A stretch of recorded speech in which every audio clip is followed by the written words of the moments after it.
Libro séptimo. Paréntesis. Primero. El convento como idea abstracta. Este libro es un drama cuyo primer personaje es el infinito. El hombre es el segundo. En este supuesto, habiendo encontrado un convento en nuestro camino, hemos debido penetrar en él. ¿Por qué? Porque el convento, tan propio del Oriente como del Occidente, de la antigüedad como de la época moderna, del paganismo, del budismo, del maometismo como del cristianismo, es uno de los aparatos de óptica que el hombre dirige al infinito. No es este el lugar oportuno para desarrollar extensamente ciertas ideas. Sin embargo, aun conservando nuestra reserva, nuestras restricciones, y hasta nuestra indignación, diremos, porque debemos decirlo, que siempre que encontramos en el hombre el infinito, bien o mal comprendido, nos sentimos poseídos del respeto. Hay en la sinagoga y en la mezquita, en la pagoda y el wigwam, un lado horrible que execramos y un lado sublime que adoramos. ¡Qué contemplación para el espíritu! ¡Qué meditación sin fin! El reflejo de Dios sobre la pared humana. Libro séptimo. Paréntesis. Segundo. El convento como hecho histórico. Bajo el punto de vista de la historia, de la razón y de la verdad, el monaquismo está condenado. Los monasterios, cuando abundan en una nación, son trabas para la circulación, obstáculos, centros de pereza allí donde debería haber puestos de trabajo. Las comunidades monásticas son a la gran comunidad social lo que el muérdago a la encina, lo que la verruga al cuerpo humano. Su prosperidad y su apogeo significan el empobrecimiento del país. El régimen monástico, bueno en los principios de la civilización, útil en la obra de dominación de la brutalidad por medio de lo espiritual, es malo para la virilidad de los pueblos. Además, cuando se gasta y entra en el periodo de desarreglo, como que continúa dando el ejemplo, es malo por las mismas razones que le hacen saludable en su periodo de pureza. Los claustros han concluido su misión. Útiles para la primera educación de la civilización moderna, han sido un obstáculo para su crecimiento, y son perjudiciales para su desarrollo. Como institución, como modo de formación para el hombre, los monasterios, buenos en el siglo X, de discutible utilidad en el XV, son detestables en el XIX. La lepra monacal ha carcomido, casi hasta el esqueleto, a dos grandes naciones, Italia y España, luz una y esplendor la otra de Europa durante siglos, y en la época que nos hallamos estos dos ilustres pueblos empiezan a curarse, gracias solo a la sana y vigorosa higiene de 1789. El convento, especialmente el antiguo convento de monjas, como existía aún a principios de siglo en Italia, en Austria y en España, es una de las más sombrías realizaciones de la Edad Media. El claustro, ese claustro, es el punto de intersección de los terrores. El claustro católico propiamente dicho está lleno del sombrío esplendor de la muerte. El convento español es más fúnebre que todos los demás. Allí se elevan en la oscuridad, bajo bóvedas llenas de bruma, bajo cúpulas vagas a fuerza de sombra, macizos altares babélicos, altos como catedrales. Allí penden, de cadenas en medio de las tinieblas, inmensos crucifijos blancos. Allí se destacan desnudos sobre el ébano grandes cristos de marfil, sangrientos más que ensangrentados, sombríos y magníficos, con los codos mostrando los huesos y las rótulas mostrando los tegumentos.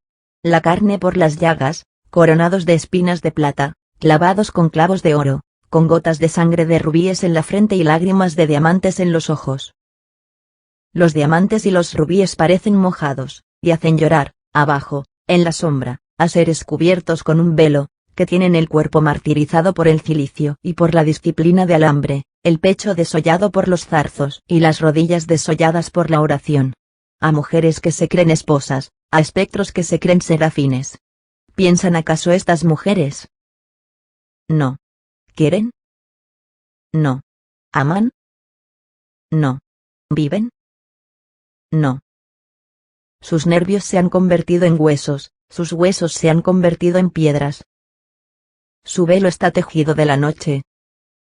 Su aliento, bajo el velo, parece una trágica respiración de la muerte. La abadesa, una larva, las santifica y aterroriza. La Inmaculada está allí, salvaje. Tales son los viejos monasterios de España. Guaridas de la devoción terrible, antros de vírgenes, lugares feroces. La España católica era más romana que la misma Roma. El convento español era el convento católico por excelencia. El arzobispo, Quislarraga del Cielo, encerraba y espiaba este serrallo de almas destinado a Dios. La monja era la odalisca, el sacerdote era el eunuco. Las fervientes eran escogidas en sueños, y poseían a Cristo. Por la noche, el hermoso joven desnudo bajaba de la cruz y se convertía en el éxtasis de la celda. Elevadas murallas guardaban de toda distracción viviente a la sultana mística que tenía el crucifijo por sultán. Una mirada al exterior era una infidelidad. El impace reemplazaba al saco de cuero. Lo que en Oriente arrojaban al mar en Occidente lo arrojaban a tierra. En los dos lados, las mujeres se retorcían los brazos. Las olas para unas, la fosa para otras. Aquí las ahogadas, ahí las enterradas. Paralelismo monstruoso. Hoy los defensores de lo pasado, no pudiendo negar estas cosas, han tomado el partido de sonreír ante ello. Se ha puesto de moda un medio cómodo y extraño de suprimir las revelaciones de la historia, de debilitar los comentarios de la filosofía, de borrar todos los hechos desfavorables y todas las cuestiones sombrías. Materia de declamaciones, dicen los hábiles. Declamaciones, repiten los necios. Jean-Jacques Rousseau, declamador. Diderot, declamador. Voltaire, tratándose de Calas, Lavara y Sirven, declamador. No sé quién ha descubierto últimamente que Tácito era un declamador, que Nerón era una víctima, y que, decididamente, era preciso apiadarse de ese pobre Holofernes. Los hechos no obstante lo desconciertan todo, y son muy obstinados. El autor de este libro ha visto con sus propios ojos, a 8 leguas de Bruselas, un recuerdo de la Edad Media, que todo el mundo tiene a mano en la abadía de Villers. El agujero de una sima, en medio del prado que fue patio del convento, y al borde del Dilé, 4 calabozos de piedra, mitad bajo tierra y mitad bajo agua. Eran los Impace. Cada uno de estos calabozos tiene aún rastros de una puerta de hierro, una letrina y un tragaluz enrejado, que por fuera está a 2 pies sobre el río, y por dentro a 6 pies bajo el suelo. 4 pies de agua corren exteriormente por la pared. El suelo está siempre mojado. El que vivía en el Impace tenía por lecho este suelo. En uno de los calabozos, hay un pedazo de argolla colgado en el muro. En otro se ve una especie de caja cuadrada hecha de 4 losas de granito, demasiado corta para echarse y demasiado baja para estar sentado. Allí se metía a un ser humano, con una losa encima. Así eran, aún se ven, aún se tocan. Esos Impace, esos calabozos, esos goznes de hierro, esas argollas, ese alto tragaluz a cuyo nivel corre el río, esa caja de piedra cerrada con una tapa de granito como una tumba, con la diferencia de que el muerto era un vivo, ese suelo de fango, ese agujero de letrina, esas tapias que rezuman. ¡Qué declamadores! Libro séptimo. Paréntesis. Tercero. ¿Bajo qué condiciones puede respetarse lo pasado? El monaquismo tal como existía en España, y tal como existe en el Tíbet, es una especie de tisis para la civilización. Detiene la vida. Despuebla, simplemente. Claustración es lo mismo que castración. Ha sido el azote de Europa. A este mal añádase la influencia ejercida frecuentemente sobre la conciencia, las vocaciones forzadas, el feudalismo apoyándose en el claustro, el mayorazgo encerrado en el claustro, el exceso de familia, las ferocidades de las que acabamos de hablar, los Impace, las bocas cerradas, los cerebros tapiados y tantas desgraciadas inteligencias encerradas en la tumba de los votos eternos, y sometidas a la toma de hábito, entierro de las almas vivas. Sumad los suplicios individuales a la degradación nacional y temblaréis, cualesquiera que sean vuestras ideas, ante la capucha y el velo, 2 sudarios de invención humana. Y sin embargo, en algunos puntos, y en ciertos lugares, a despecho de la filosofía y del progreso, persiste el espíritu del claustro en mitad del siglo XIX, y asombra al mundo civilizado esa extraña recrudescencia ascética. La terquedad que manifiestan en perpetuarse las instituciones envejecidas se parece a la obstinación del perfume rancio que quisiera embalsamar nuestros cabellos, a la pretensión del pescado podrido que quisiera ocupar un buen lugar en la mesa, a la insistencia de las mantillas del niño, que quisieran vestir al hombre, y a la ternura de los cadáveres, que volvieran para abrazar a los vivos. Ingratos, dicen las mantillas, os he protegido contra el mal tiempo. ¿Por qué no os servís de nosotras? Vengo del mar, dice el pescado. He sido una rosa, dice el perfume. Os he amado, dice el cadáver. Os he civilizado, dice el convento. A todo esto no hay más que una respuesta: en otros tiempos. Pensar en la prolongación indefinida de las cosas difuntas, y en el gobierno de los hombres por embalsamamiento. Restaurar los principios antiguos en mal estado. Dorar de nuevo las urnas. Blanquear los claustros. Volver a bendecir los relicarios. Reamueblar las supersticiones. Alimentar el fanatismo. Echar mano a los hisopos y a los sables. Reconstituir el monaquismo y el militarismo. Creer en la salvación de la sociedad mediante la multiplicación de los parásitos. Imponer lo pasado a lo presente, son cosas muy extrañas. Y hay, sin embargo, teóricos que sostienen estas teorías. Estos teóricos, hombres de talento por otra parte, tienen un sistema muy sencillo: aplican al pasado un barniz que llaman orden social, derecho divino, moral, familia, respeto a los antepasados, antigua autoridad, tradición santa, legitimidad, religión. Y van gritando: mirad, tomad esto, hombres honrados. Esta lógica era conocida ya de los antiguos. Los aruspices la practicaban. Frotaban con greda blanca una ternera negra y decían: es blanca. Vos cretatus. En cuanto a nosotros, respetamos ciertos puntos, y perdonamos en todo al pasado con tal de que consienta en estar muerto. Si quiere vivir, lo atacamos, y tratamos de matarlo. Supersticiones, hipocresías, devoción fingida, prejuicios, estas larvas, por más larvas que sean, quieren vivir tenazmente, tienen uñas y dientes en su sombra, y es preciso destruirlas a tiempo, cuerpo a cuerpo, y hacerles la guerra sin tregua, porque una de las fatalidades de la humanidad es vivir condenada a la lucha eterna con fantasmas. La sombra es difícil de coger por el cuello y derribarla. Un convento de Francia, en mitad del siglo XIX, es un colegio de búhos haciendo frente al día. Un claustro en flagrante delito de ascetismo en medio de la ciudad de 1789, de 1830 y de 1848. Roma viviendo dentro de París es un anacronismo. En tiempos normales, para disolver un anacronismo y desvanecerlo, no hay más que hacerle deletrear el año de una moneda. Pero no estamos en tiempos normales. Luchemos. Luchemos, pero distingamos. El carácter propio de la verdad consiste en no ser nunca extremado. ¿Qué necesidad hay de exagerar? Existen cosas que es preciso destruir, y hay cosas que es preciso simplemente eliminar y observar. El examen benevolente y grave. ¡Qué fuerza tan inmensa! No acerquemos la llama donde solo es preciso la luz. Dado, pues, el siglo XIX, nos oponemos, en tesis general, en todos los pueblos, así en Asia como en Europa, en la India como en Turquía, a los claustros ascéticos. Decir convento es decir pantano. Su putrescibilidad es evidente, su estancación malsana, su fermentación enferma a los pueblos y los marchita.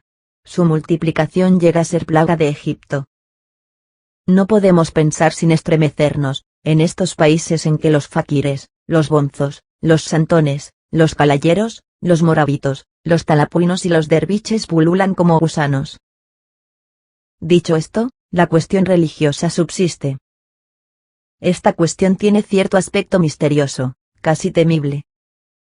Se nos permitido mirarlo de frente. Libro séptimo. Paréntesis. 4. El convento bajo el punto de vista de los principios. unos cuantos hombres se reúnen y viven en común. ¿En virtud de qué derecho? En virtud del derecho de asociación. Se encierran. ¿En virtud de qué derecho? En virtud del derecho que tiene todo hombre para abrir o cerrar su puerta. No salen nunca. ¿En virtud de qué derecho? En virtud del derecho que tiene el hombre para ir y venir libremente, lo que implica el derecho de quedarse en su casa. ¿Y en su casa? ¿Qué hacen? Hablan bajo. Bajan los ojos. Trabajan. Renuncian al mundo, a las ciudades, a las sensualidades, a los placeres, a las vanidades, a los orgullos, a los intereses. Van vestidos con tosco paño o tosca tela. Ninguno de ellos posee nada en propiedad. Al entrar allí, el que era rico se hace pobre. Lo que tiene, lo da a todos. El que era lo que se llama noble, gentilhombre y señor, es el igual del que era campesino. La celda es idéntica para todos. Todos sufren la misma tonsura, duermen sobre la misma paja, mueren sobre la misma ceniza. El mismo saco a la espalda, la misma cuerda alrededor de la cintura. Si determinan ir descalzos, todos van descalzos. Entre ellos, podrá haber un príncipe, pero este príncipe será una sombra, como los otros.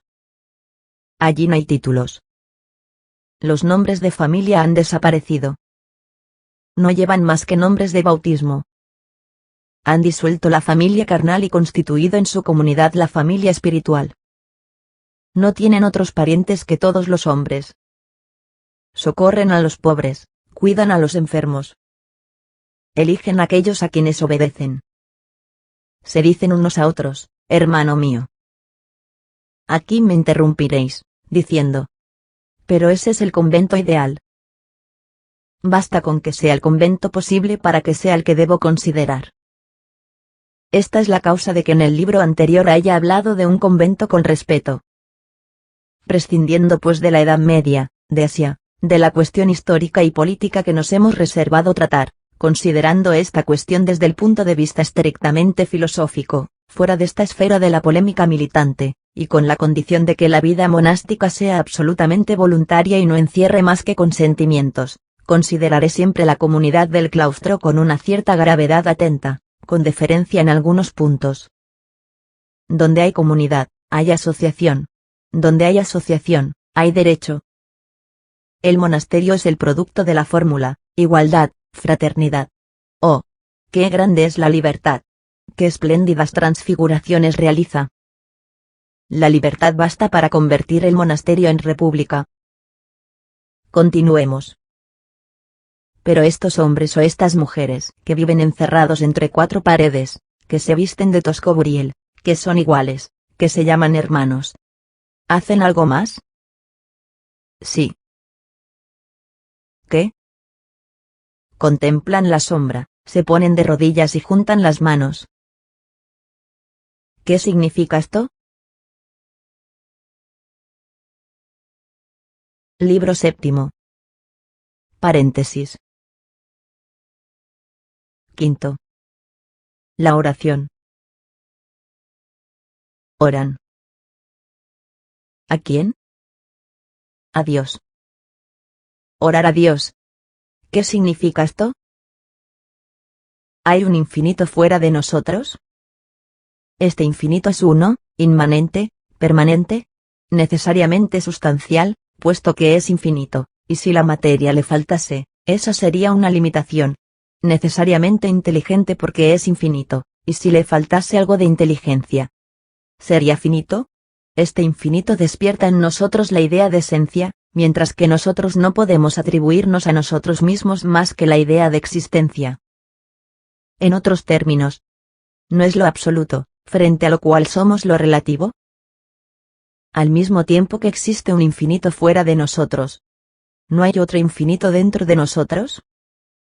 Estos dos infinitos, asombroso plural, ¿no se superponen el uno al otro? El segundo infinito, ¿no es, por decirlo así, subyacente al primero? ¿No es su espejo, su reflejo, su eco, abismo concéntrico de otro abismo? ¿Es inteligente también este segundo infinito? ¿Piensa? ¿Ama? quiere? Si los dos infinitos son inteligentes, cada uno de ellos tiene un principio volitivo, en cada uno hay un yo, así en el infinito superior como en el inferior. El yo de este mundo es el alma. El yo de arriba es Dios. No quitemos nada al espíritu humano, porque suprimir es siempre malo. Lo necesario es reformar y transformar. Ciertas facultades del hombre se dirigen hacia lo desconocido, el pensamiento, la meditación, la oración.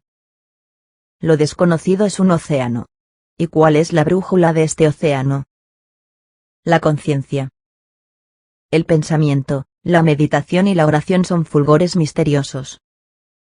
Respetémoslos. ¿A dónde van estas irradiaciones majestuosas del alma? A la sombra, es decir, a la luz. La grandeza de la democracia consiste en no negar nada, en no renegar de la humanidad. Cerca del derecho del hombre, al menos a su lado, coloca el derecho del alma. Destruir el fanatismo, venerar lo infinito, tal es la ley. No nos limitemos a prosternarnos ante el árbol de la creación, y a contemplar sus inmensas ramas cuajadas de estrellas. Tenemos un deber más elevado, trabajar en pro del alma humana. Defender el verdadero misterio contra el falso milagro. Adorar lo incomprensible y rechazar lo absurdo. No admitir en materia de cosas inexplicables más de lo necesario. Purificar la creencia. Barrer las supersticiones de la religión. Limpiar de gusanos a Dios. Libro séptimo. Paréntesis. Sexto. Bondad absoluta de la oración. En cuanto al modo de orar, todos son buenos, si son sinceros. Cerrad el libro que leéis y penetrad en el infinito. Sabemos que hay una filosofía que niega el infinito, pero también hay una filosofía, clasificada patológicamente, que niega el sol. Esta filosofía se llama ceguera. Erigir un sentido del que carecemos en fuente de verdad es ciertamente un desparpajo de ciego. Lo curioso es el aire altivo, de superioridad y de compasión, que adopta frente a la filosofía, que ve a Dios esta filosofía que marcha a tientas. Creemos oír a un topo gritando. Me dan lástima con su sol. Sabemos que hay ilustres y poderosos ateos. Estos, en el fondo, encaminados a la verdad por su mismo poder, no tienen seguridad de ser ateos. La cuestión viene a ser casi de nombre, y en todo caso, si no creen en Dios, prueban que existe siendo hombres de talento. Nosotros saludamos en ellos al filósofo, pero consideramos inexorablemente su filosofía. Continuemos. No es menos admirable la facilidad con que muchos se satisfacen con palabras. Una escuela metafísica del norte, un poco impregnada de bruma, ha creído hacer una revolución en el entendimiento humano reemplazando la palabra fuerza por la palabra voluntad. Decir la planta quiere en lugar de la planta crece sería una frase fecunda, en efecto, si se añadiese, el universo quiere. ¿Por qué? De ahí se deduce, la planta quiere, así pues posee un yo. El universo quiere, así pues posee un Dios. En cuanto a nosotros, que en contraposición a esta escuela no negamos nada a priori, creemos que admitir en la planta una voluntad es mucho más difícil que admitir una voluntad en el universo. Negar la voluntad del infinito, es decir, negar a Dios, es cosa que solo puede hacerse negando el infinito, y este infinito existe, lo hemos demostrado. La negación del infinito nos lleva directamente al nihilismo, y entonces todo se convierte en un puro concepto del espíritu. Con el nihilismo no hay discusión posible. Porque si el nihilista es lógico, niega que su interlocutor exista. Y tampoco está seguro de su propia existencia. Aplicando su doctrina, es posible que no sea para sí mismo más que un puro concepto del espíritu. Pero no cae en que todo lo que niega lo admite en conjunto con solo pronunciar la palabra espíritu. En suma, todavía no ha abierto ninguna senda al espíritu una filosofía que resume todas las cuestiones en el monosílabo no. A este monosílabo, no hay más que una respuesta posible, sí. El nihilismo no tiene trascendencia alguna. Y la nada no existe. El cero no existe. Todo es algo. porque la nada es nada. El hombre vive de afirmación más que de pan. Ver y enseñar no basta. La filosofía debe ser un poder vivo, y debe tener como meta y como efecto la mejora del hombre. Sócrates debe entrar en Adán y producir a Marco Aurelio. En otros términos, es preciso convertir al hombre de la felicidad en el hombre de la sabiduría. Transformar el Edén en Liceo. La ciencia debe ser un cordial. Solo gozar. Qué finalidad tan triste. Qué ambición tan pequeña.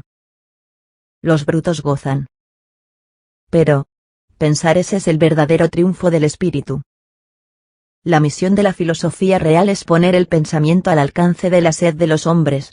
Darles a todos como elixir la noción de Dios. Unir fraternalmente en ellos la conciencia y la ciencia, y hacerlo es justo por medio de esta unión misteriosa. La moral es un ramillete de verdades, y la contemplación nos lleva a la acción. Lo absoluto debe ser práctico, lo ideal debe ser respirable, portable, asequible al espíritu humano. Solo lo ideal puede decir: tomad, esta es mi carne. Tomad, esta es mi sangre. La sabiduría es una comunión sagrada.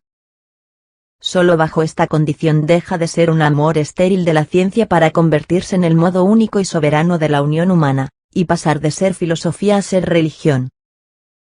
La filosofía no debe ser un edificio construido sobre el misterio para mirarlo fácilmente, sin más resultado que el de ser cómodo de la curiosidad. Aunque dejemos para otra ocasión el desarrollo de nuestro pensamiento, diremos aquí que no comprendemos ni al hombre como punto de partida, ni al progreso como fin, sin estas dos fuerzas que son los dos motores, creer y amar. El progreso es el fin. El ideal es el modelo. ¿Qué es lo ideal? Es Dios. Ideal, absoluto, perfección, infinito. Palabras idénticas. Libro séptimo. Paréntesis. 7. Precauciones que deben tomarse al condenar. La historia y la filosofía tienen deberes eternos que son, al mismo tiempo, deberes simples. Combatir a Caifás, pontífice; a Dacón, juez; a Trimalción, legislador; a Tiberio, emperador. Esto es claro, directo, explícito, y no ofrece ninguna oscuridad. Pero el derecho de vivir aparte, aun con sus inconvenientes y sus abusos, debe ser reconocido y respetado. El cenobitismo es un problema humano. Cuando se habla de los conventos, de esos lugares de error pero de inocencia, de extravío pero de buena voluntad, de ignorancia pero de devoción, de suplicio pero de martirio, es preciso casi siempre decir sí y no. Un convento es una contradicción. Por objeto, la salvación. Por medio, el sacrificio. Es el supremo egoísmo que da por resultado la suprema abnegación. La divisa del monaquismo parece ser: abdicar para reinar. En el claustro se padece para gozar. Se gira una letra de cambio sobre la muerte. Se descuenta en la noche terrestre en la luz celeste. Se acepta el infierno de antemano, esperando la herencia del paraíso. La toma del velo o del hábito es un suicidio que se paga con la eternidad. Nos parece, pues, que esto no es cosa de burla. Todo en ello es serio, así el bien como el mal. El hombre justo frunce las cejas, pero no sonríe con maligna sonrisa. Comprendemos la cólera, no la malignidad. Libro séptimo. Paréntesis. 8. La fe, la ley. Todavía algunas palabras. Culpamos a la Iglesia cuando está saturada de intrigas. Despreciamos lo espiritual cuando se opone a lo temporal. Pero honramos en todas partes al hombre que medita. Saludamos al que se arrodilla. Una fe para el hombre, esto es lo necesario. Desgraciado aquel que no cree en nada. El hombre no está desocupado cuando se extasía. Existe el trabajo visible y el trabajo invisible. Contemplar es trabajar. Pensar es hacer. Los brazos cruzados trabajan. Las manos juntas, hacen. la mirada al cielo es una obra. Tales permaneció inmóvil durante 40 años. Él fundó la filosofía. Para nosotros, los cenobitas no son ociosos, los solitarios no son holgazanes. Pensar en la sombra es una cosa grave. Sin debilitar nada de lo que hemos dicho, creemos que un perpetuo recuerdo de la tumba conviene a los vivos. Sobre este punto, el sacerdote y el filósofo están de acuerdo. Es preciso morir. El abad de la Trapa da la réplica a Horacio. Mezclar con la vida una cierta presencia del sepulcro es la ley de las Z. En este punto convergen ambos. Existe el crecimiento material. Nosotros lo deseamos. Pero existe también la grandeza moral. La respetamos. Los espíritus irreflexivos y precipitados dicen: ¿de qué sirven estas figuras inmóviles al lado del misterio? ¿Qué hacen? Ay, en presencia de la oscuridad que nos rodea y que nos espera, no sabiendo lo que hará de nosotros la dispersión inmensa, nosotros respondemos: no hay obra más sublime, quizá, que la que hacen estas almas. Y añadimos: tal vez no haya trabajo más útil. Son necesarios los que oran siempre para aquellos que no oran nunca. Para nosotros toda la cuestión está en la cantidad de pensamiento que se mezcle con la oración. Leibniz orando es grande. Voltaire adorando es magnífico. Deo erexit Voltaire. Somos partidarios de la religión contra las religiones. Somos de los que creen en la miseria de las oraciones y en lo sublime de la oración. Por lo demás, en esta noche que atravesamos, instante que afortunadamente no imprimirá su sello al siglo XIX, en este momento en que tantos hombres tienen la frente humillada y el alma poco menos, entre tantos hombres que tienen por regla de moral el placer, y se cuidan únicamente de las cosas perecederas y deformes de la materia, el que se destierra del mundo nos parece venerable. El monasterio es una renuncia. El sacrificio que nos lleva al error no deja de ser sacrificio. Tomar por deber un error austero es una equivocación que respira grandeza. El monasterio, considerado en sí mismo idealmente, y observado bajo todos sus aspectos para hacer un examen imparcial, el convento de monjas sobre todo, porque en nuestra sociedad es la mujer la que más sufre, y hay algo de protesta en este exilio en el claustro, el convento de monjas, decimos, tiene incontestablemente cierta majestad. La vida del claustro, tan austera y tan monótona, según hemos hecho ver con algunas pinceladas, no es la vida, porque no es la libertad. Ni es la tumba, porque no es la plenitud. Es el lugar extraño desde donde se descubre, como desde lo alto de una montaña, a un lado el abismo en que vivimos, al otro, el abismo en el que caeremos. Es el estrecho y brumoso límite que separa dos mundos, iluminado y oscurecido por los dos a la vez, el punto en que se confunden el rayo debilitado de la vida y el rayo sombrío de la muerte. Es la penumbra de la tumba. En cuanto a nosotros, que no creemos lo que estas mujeres creen, pero que vivimos con ellas por la fe, no hemos podido pensar nunca, sin cierto terror religioso y compasivo, sin cierta piedad envidiosa, en estas criaturas llenas de abnegación, temblorosas y confiadas, en estas almas humildes y sublimes que se atreven a vivir en la orilla misma del misterio, esperando entre el mundo que les está cerrado y el cielo, que no les está aún abierto, volviendo el rostro a la claridad invisible, consolándose con la convicción de saber dónde está, aspirando al abismo y a lo desconocido, con la mirada fija en la oscuridad inmóvil, arrodilladas, extasiadas, contemplativas, temblorosas y casi arrebatadas a ciertas horas por el soplo profundo de la eternidad.